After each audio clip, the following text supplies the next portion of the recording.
government is also in a fresh policy move looking to incentivize urban poor and urban middle class people by giving them an interest subvention on buying a home. So that's right. So a lot of expenditure there on infrastructure, of course. Yeah, so this is typically not capital expenditure, this is subsidy expenditure for the government. What this new scheme is likely to do, and this is the report, in the Financial Express this morning, not verified by us independently, but what the report suggests is that this new scheme that the government is likely to roll out, the panel has already given its go-ahead. The cabinet is likely to take it up soon, and if this goes through, we are looking at an infusion of 60,000 crore rupees in interest subvention by way of subsidy. What is interest subvention? It is primarily, the government is able to help you with subsidy, on an amount which reduces your rate of interest for your loan. Right. Which means if you're seeking a home loan at 9% per annum, with this government scheme coming in, this allocation of 60,000 crore rupees, a subvention of 3 to 6% on that hypothetical 9% loan would be applicable to you, which means your 9% loan could actually cost you just about 6%, anything between 3% to 6%. Okay. Right. So that what is does that really depend on, the delta?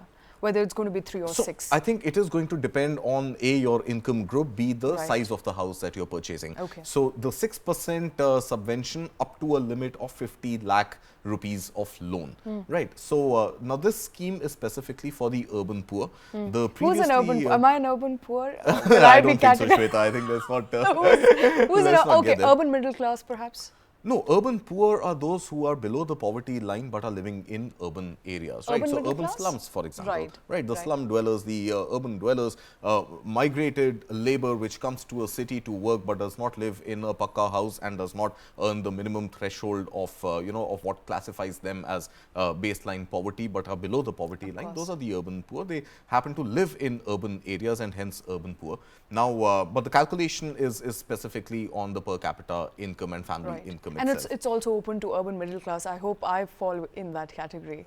No, I don't think this interest subvention would be open to you because you would be squarely in the middle class, and this is a scheme which is class. So this is for the urban poor, dedicated for the urban poor. It is likely to be a scheme which is going to replace the Pradhan Mantri Awas Yojana Urban, PMAYU. Right. So PMAYU and CLSS, which is credit linked subsidy scheme, which the government already rolls out, not specifically targeted to urban poor but BPL across the country, has already subsidized as much as 1.47 lakh crore rupees. So this 60,000 crore rupees comes in addition to that, taking the whole corpus to about 2.1 lakh crore rupees as subsidy. And once the scheme rolls out, if it does, then it is likely to replace the Pradhan Mantri Awas Yojana Urban. Okay, so the scheme there to, in a sense, incentivize people, especially urban poor, looking to buy a home on a loan of up to 50 lakh rupees and interest subvention of 3 to 6%.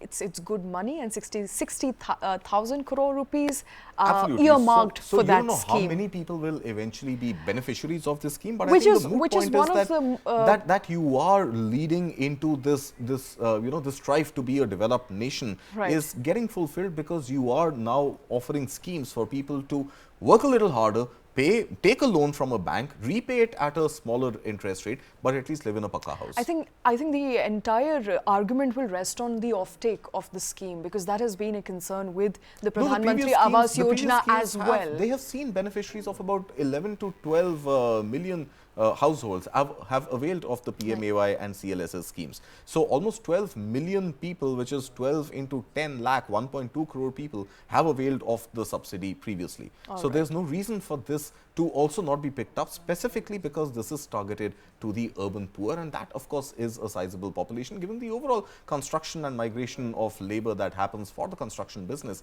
I think it definitely is a large enough size for not just Delhi but all urban areas across the country to avail of.